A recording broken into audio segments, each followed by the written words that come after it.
স্বাগত আরেকবার দেখছেন এডিটর স্পিক। গণভবনের সংবাদ সম্মেলনে নানা কিছু নিয়ে কথা বলছেন মাননীয় প্রধানমন্ত্রী শেখ হাসিনা। ফিরে যাচ্ছি তার কাছে।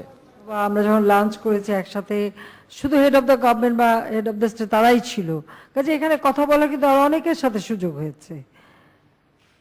সেখানে কিন্তু কেউ ওই বাংলাদেশের ওই কোন দল কি করছে সেটা নিয়ে কোনো কথা বলছে না, কারণ এখন পার্লামেন্টে যারা বিরোধী দলে আছে সেই বিরোধী দল কিন্তু একটা সুষ্ঠু পরিবেশ বজায় রেখেছে পার্লামেন্টে। এখন আর ফাইল ছোঁয়া নাই, খিস্তি কেউ নাই, গালাগালি নাই, কাজে এই যে আর কেউ প্রশ্ন ওঠে না। আর যে দল নির্বাচন করেই নাই, তো সে দল নিয়ে কারো মাথা ব্যথা নাই। যারা নির্বাচন করে নাই বা যারা পার্লামেন্টে নাই তাদের নিয়ে কেউ কিন্তু আর কোনো প্রশ্ন ওঠে না, তোলেনি। কারণ রাজনৈতিক স্থিতিশীলতাটা এবং একটা সুশাসন প্রতিষ্ঠা করা, এটা যে করতে আমরা সক্ষম হয়েছি এবং আর্থসামাজিক, যার ফলে আর্থসামাজিক উন্নতিটা হচ্ছে, সে বিষয়ে সকলের প্রশংসাই পেয়েছি, অভিনন্দন পেয়েছি, এইটুকু বলতে পারি। অন্য কোনো প্রশ্ন পাইনি। এবং রাশিয়ার সাথে আমাদের সম্পর্ক সেই 71 সাল থেকে, আর প্রেসিডেন্ট পুতিনের সাথে আমাদের সুসম্পর্ক হয়েছে আপনারা জানেন। সেখানেও আমাদের ভালোই কথা হয়েছে এবং অন্যান্য অনেকের সঙ্গে কথা হয়েছে। সবার কথা এখানে আমরা কত লিখব, মোটামুটি আমার সঙ্গে সবারই কথা হয়েছে। মাননীয় প্রধানমন্ত্রী, আমার নাম জয় মামুন, আমি যমুনা টেলিভিশনে কাজ করি। যে আমি অতি সম্প্রতি যমুনা টেলিভিশনে যোগদান করেছি। আপনি শুরুতে বলছিলেন যে কারো প্রশ্ন থাকবে না। আমার ধারণা 50 জন সাংবাদিক অন্তত প্রশ্ন করতে চান। কারণ হচ্ছে আপনাকে তো আমরা টক শোতে নিতে পারি না। এখানে যখন আপনার সঙ্গে প্রশ্নোত্তর হয় তখন এক ধরনের টক শো। আপত্তি নাই, কিন্তু অত টক টক কথা বলার তো কার বিরুদ্ধে বলবো, কোথায় বলবো, সেই জন্য যাওয়া হয় না। কিন্তু এই অনুষ্ঠানে যখন সংবাদ সম্মেলনে যখন অত রাত জেগে পেঁচাল পাড়ার অভ্যাস আমার নাই। আপনি যদি অনুমতি দেন আমরা যে কোনো সময় আপনার জন্য সময় তৈরি করে টক শোতে নিতে রাজি আছি। প্রয়োজন হলে এখানে এসে টক শো করতে রাজি আছি। যাওয়ার এখন ইচ্ছা নাই। যমুনায় না হোক, যেখানে সম্রাট শাহজাহানের জন্য জি, সম্রাটদেরই জায়গা। তো আমরা আসলে আমি বলতে চাচ্ছিলাম যে এই আপনার সঙ্গে কথা বলার যে সুযোগটা পাওয়া যায় এটি দেশবাসী খুব আনন্দের সঙ্গে গ্রহণ করে। এই জন্য আপনাকে ধন্যবাদ যে এরকম একটি সুযোগ আপনি দেন আমাদের মাধ্যমে দেশবাসীকে। আমি যে প্রশ্নটি করতে চাই, আপনি এবার দায়িত্ব নেওয়ার পরে মিয়ানমার, চীন, জাপান এবং যুক্তরাজ্য, তারপরে হচ্ছে এবারের ইউরোপ, মাঝখানে জাতিসংঘ, সবগুলো আন্তর্জাতিক সফর কম বেশি সাফল্যমণ্ডিত হয়েছে এবং এটি একটি বিরাট অর্জন আপনার এই সরকারের এই মেয়াদে প্রধানমন্ত্রী হিসেবে দায়িত্ব নেওয়ার পরে।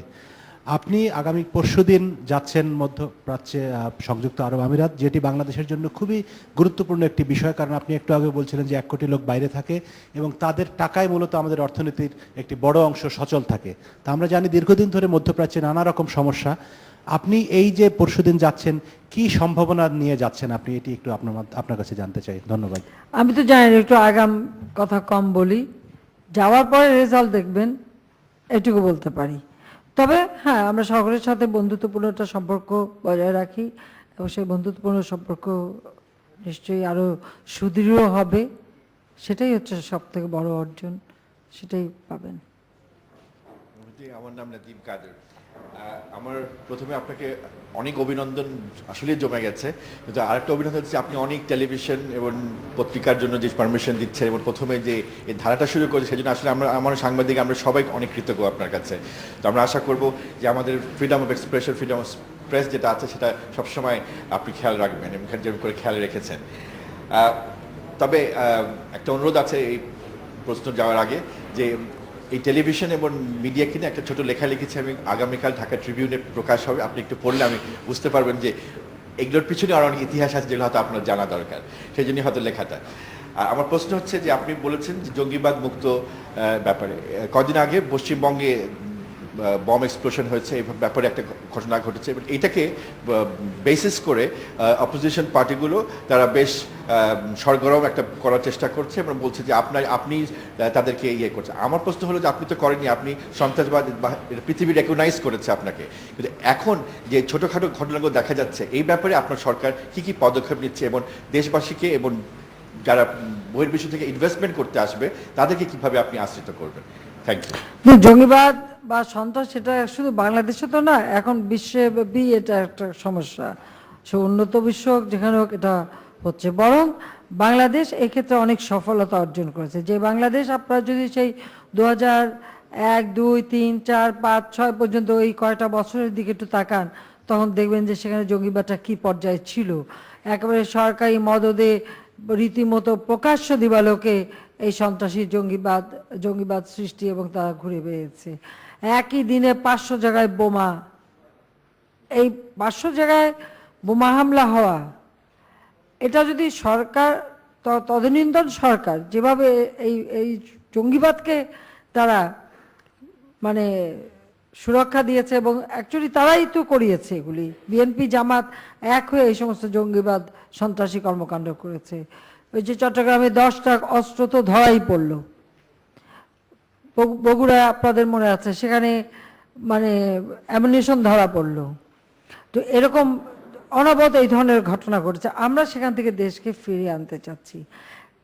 কিছুদিন আগে আমাদের পাশের দেশে যে ঘটনাটা ঘটলো, তার সঙ্গে পত্রপত্রিকায় যেটা এসছে, সেখানে আপনারা দেখছেন যে সেখানে জামাতের সম্পৃক্ততা থেকে শুরু করে যে ধরনের বক্তব্য এসেছে, সেটা আর যা এখানে আমাদের তো কোনো সম্পর্ক থাকতে পারে না। যাদের সাথে জামাতের সক্ষতা, তাদের সাথেই সম্পর্ক থাকবে এবং তাদেরই মদত থাকবে, এতে কোনো সন্দেহ নাই। কাজে এটাও আমরা যেটা মনে করি, যে আগে বলছি যে জঙ্গিবাদ সন্ত্রাস এবং জঙ্গি টেররিস্টই। কাজে সেখানে যেখানেই ঘটুক আমরা এর বিরুদ্ধে এবং সবসময় যথাযথ পদক্ষেপ আমরা নিচ্ছি। এবং এখানে যখনই যে ঘটনা ঘটছে, সাথে সাথে কিন্তু আমাদের সরকার কিন্তু বসে নেই, সরকার কিন্তু সবসময় এই বিষয়গুলি নজরদারিতে রাখছে, সাথে সাথে যথাযথ পদক্ষেপ নিচ্ছে। অতীতে কিন্তু এত দ্রুত পদক্ষেপ কেউ কখনো নেয়নি যেটা আওয়ামী লীগ সরকার নিচ্ছে, এবং এটা আমাদের অব্যাহত থাকবে। যে কারণে তো আমরা নিয়ন্ত্রণ করতে পেরেছি, তা নিয়ন্ত্রণ করা সম্ভব ছিল না। মাননীয় প্রধানমন্ত্রী, আমি কাদের কল্লোল, বিবিসি থেকে এসেছি। ইসলামপন্থী কয়েকটা দল, আমি লতিফ সিদ্দিকের ইস্যুতে আবারও আসতে চাচ্ছি একটু। সেটা হচ্ছে ইসলামপন্থী কয়েকটা দল এখন তার গ্রেপ্তারের দাবিতে তারা হরতাল দিয়েছে 26শে অক্টোবর। তাদের যেটা বক্তব্য, তার বিরুদ্ধে অনেক মামলা হয়েছে, কিন্তু সরকারের দিক থেকে কোনো মামলা তার বিরুদ্ধে করা হয়নি। তারা দাবি করছে তথ্য প্রযুক্তি আইনে সরকারের বিরুদ্ধে সরকারের পক্ষ থেকে বিভিন্ন সময় বিভিন্ন ব্যক্তির বিরুদ্ধে মামলা করা হয়, কিন্তু লতিফ সিদ্দিকীর বিরুদ্ধে মামলা করা হয়নি। সে কারণে তাদের কাছে আস্থার অভাব। তো সরকার কোনো পদক্ষেপ নেবে কিনা আইনগত লতিফ সিদ্দিকীর বিরুদ্ধে, এটা একটা। আরেকটা হচ্ছে যে যদিও এখন আপনারা বলছেন যে বিএনপি নির্বাচনে অংশগ্রহণ না করে তারা বাইরে থাকছে, বাইরে রয়েছে, কিছু করার নেই, কিন্তু মানুষের মধ্যে একটা আশঙ্কা রাজনৈতিক পরিস্থিতি যে কোনো সময় উত্তপ্ত হয় কিনা, এই ধরনের একটা ভয় কাজ করে। তো সেখানে আলোচনার কোনো চেষ্টা বা উদ্যোগ আপনাদের দিক থেকে থাকবে কিনা? বিবিসি এখনো আলোচনায় ঠেকে আছে। নিরপেক্ষ প্রশাসন ছাড়া সুষ্ঠু নির্বাচন সম্ভব না, আর ভোটের অধিকার আদায়ে আন্দোলন করতে হবে বলে মন্তব্য করেছেন বিএনপি চেয়ারপারসন খালেদা জিয়া। বিকেলে নীলফামারী জেলা স্কুল মাঠে 20 দলীয় জোটের জনসভায় একথা বলেন তিনি। এছাড়া বর্তমান সরকার মিথ্যার উপর ভর করে টিকে আছে এবং বেশি দিন চলবে না বলেও হুঁশিয়ার করেন বিএনপি নেত্রী। সেজন্যই এই নির্বাচন কমিশন বাতিল করে সকলের কাছে গ্রহণযোগ্য এমন একটা নির্বাচন কমিশন গঠন করতে হবে যারা নিরপেক্ষভাবে নির্বাচন করবে। সেখানে প্রশাসনকেও, সিভিল প্রশাসন, পুলিশের স্টেশন, তাদেরকেও নিরপেক্ষ থাকতে হবে। এই অঞ্চল বিশেষ করে কৃষি প্রধান অঞ্চল। আপনাদের কাছে সেই নির্বাচনের সময় ওয়াদা করেছিল না যে 10 টাকা কেজি চাল খাওয়াবে, বলেছিল কিনা? বলেছিল। 10 টাকা কেজি চাল দিয়েছে? দেয় নাই। চাল, ডাল, তেল থেকে আরম্ভ করে সবজি বলেন সব কিছুর দাম মানুষের খরচের বাইরে, ক্রয় ক্ষমতার বাইরে চলে গেছে, কিন্তু সেদিকে তাদের কোনো দৃষ্টি নাই। কেন? তারা ব্যস্ত লুটপাট নিয়ে, তারা ব্যস্ত কোথায় কমিশন, কোন প্রজেক্ট দিলে কোথা থেকে টাকা পাওয়া যাবে। এই র্যাবকে বাতিল করতে হবে, র্যাব বাতিল করতে হবে। র্যাব দিয়ে এই সাধারণ নিরীহ জনগণেরকে হত্যা করা, খুন করা চলবে না, চলতে পারে না, চলতে দেব না। এবং বিদেশিরাও সেটা বলেছে, র্যাব বাতিল করতে হবে। পুলিশ ভাইদেরকে বলি, আপনাদের সঙ্গে আমাদের জনগণের সেবক। আপনাদের দায়িত্ব হলো জনগণের নিরাপত্তা দেওয়া, জনগণের সেবা করা। কিন্তু আপনারা এই অবৈধ সরকারের হয়ে এমন ভাবে জনগণের উপরে জুলুম নির্যাতন, প্রতিনিয়ত গুলি করছে, খুন করছে, নিজে কাজ চলতে পারে না। এই মুহূর্তে নীলফামারীতে আছেন সহকর্মী জাহানারা পারভিন। তার কাছে জানতে চাইবো যে বিএনপি চেয়ারপারসন বেগম খালেদা জিয়া আগামী দিনের বিএনপির রাজনৈতিক কর্মসূচি কেমন হবে সে বিষয়ে কোনো কিছু বলেছেন কি আজ? খালেদা জিয়া কর্মসূচি নিয়ে যেটা বলেছেন, যে তিনি বলেছেন যে 5 জানুয়ারি নির্বাচনের আগে বিএনপি আন্দোলন করেছে সারা দেশে, কিন্তু ঢাকায় আন্দোলন কার্যকর হয়নি। তিনি বলেছেন এবার ঢাকাতেও হবে এবং তিনি সময় মতো আন্দোলনের ডাক দেবেন। সেই আন্দোলনের জন্য প্রস্তুত থাকার জন্য নেতাকর্মীদের আহ্বান জানিয়েছেন। বিশেষ করে রংপুর বিভাগের 8টি জেলার নেতাকর্মীরা যেন প্রস্তুত থাকে এবং নীলফামারীর মানুষ। আর তিনি বলেছেন যে এবার তিনি যে আন্দোলনের ডাক দেবেন সেই আন্দোলনে তিনি সরকারকে পদত্যাগে বাধ্য করবেন এবং নির্দলীয় নিরপেক্ষ সরকারের অধীনে নির্বাচন ব্যবস্থা করবেন এবং তারপর তখন তিনি ঘরে ফিরে যাবেন। তার আগ পর্যন্ত তিনি আসলে ঘরে ফিরে যাবেন না, এমন একটি কথা তিনি আজকে বলেছেন। জাহানারা পারভিন, সময় মতো আন্দোলনে যে ডাক দিবেন সেটার ইন্টারপ্রিটেশন বা সেটা সম্পর্কে কি ধারণা পোষণ করছে এখানে যারা উপস্থিত আছেন তারা কি এই সময় মতো আন্দোলনটা আশা করেছিল নাকি কোনো একটা স্পেসিফিক ডেট বা কোনো একটা স্পেসিফিক কর্মসূচি আশা করেছিল? তারা কি বলছে?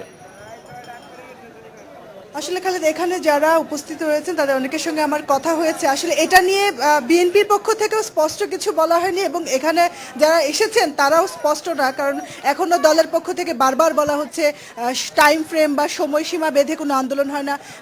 বিএনপি চেয়ারপারসন নিজেও বলেছেন যে সময় বেঁধে দিয়ে আন্দোলন হয় না। এটা নিয়ে একটা বিভ্রান্তি, একটা কনফিউশন নেতাকর্মীদের মধ্যে রয়ে গেছে। তৃণমূল পর্যায়ে এই বার্তাটা আসলে স্পষ্ট না, কিন্তু তৃণমূল পর্যায়ে আমি কথা বলে যেটা মনে করেছি খুব শীঘ্রই দল থেকে আন্দোলনের ডাক দেবেন এমন আশা তারা করছেন না, কারণ তারা জানেন দলের সাংগঠনিক অবস্থা সেই জায়গায় নিয়ে নেতাকর্মীদের কোন দল এবং বিভিন্ন ক্ষেত্রে যে দুর্বলতা সেটি আসলে কাটিয়ে ওঠার আগ পর্যন্ত বিএনপি কঠিন আন্দোলনে যেতে পারবে এরকম প্রস্তুতি আসলে তৃণমূলের নেই। তারা আশাও করেননি আজ বেগম জিয়া কোনো কঠিন কথা বলবেন বা স্পেসিফাই করে কোনো আন্দোলনের কথা বলবেন। খালিদ, জাহানারা পারভিন, আজকে বিএনপির জনসভা ছিল, সেই জনসভায় কি বিএনপির জোটের কেউ তাদের জোটের কোনো প্রতীক বা জোটের কোনো স্লোগান নিয়ে উপস্থিত ছিল এখানে এই জনসভায়? যেটা আমরা দেখেছি যে এই জনসভাটা আয়োজন করা হয়েছে খালিদ 20 দলীয় জোটের ব্যানারে এবং স্থানীয় বিএনপি এটার আয়োজক, কিন্তু ব্যানারে লেখা ছিল 20 দলীয় জোট। আর আমরা দেখেছি মঞ্চে বেগম জিয়ার পাশে ছিলেন 20 দলীয় জোটের যে শরিক দলের নেতারা, দলের প্রধানরা ছিলেন, জামায়াত ইসলামও ছিলেন, কিন্তু মাঠে আমরা 20 দলীয় জোটের কোনো প্রতীক কিংবা অন্য কোনো দলের উপস্থিতি দেখিনি। বিশেষ করে আমি একটি কথা বলতে চাই, এর আগে আমরা অধিকাংশ জনসভায় আমরা জামায়াত ইসলামের প্রাধান্য দেখেছি, জামায়াত ইসলামের নেতাকর্মীদের উপস্থিতি দেখেছি। তারা মাঠের অনেকটাই সকাল থেকে দখল করে রাখেন, তাদের প্রতীক, নেতাদের মুক্তির দাবি, তাদের দাড়িপাল্লা এইসব নিয়ে তারা থাকেন এবং ব্যানার থাকে, ফেস্টুন থাকে, কিন্তু আজ আমরা আসলে জামায়াত ইসলামের কোনো প্রাধান্য এখানে দেখতে পাইনি। মূলত আসলে বিএনপি নেতাকর্মীদের উপস্থিতি ছিল, কিন্তু শরিক দলের নেতারা মঞ্চে ছিলেন, তাদের কর্মীদের আমরা এখানে খুব একটা দেখিনি, কিন্তু নেতাদের দেখেছি মঞ্চে। বেগম জিয়া, পারভিন, আপনাকে ধন্যবাদ। এডিটর স্পিক এবার একটি বিরতি নিচ্ছি, ফিরছি একটু পরে।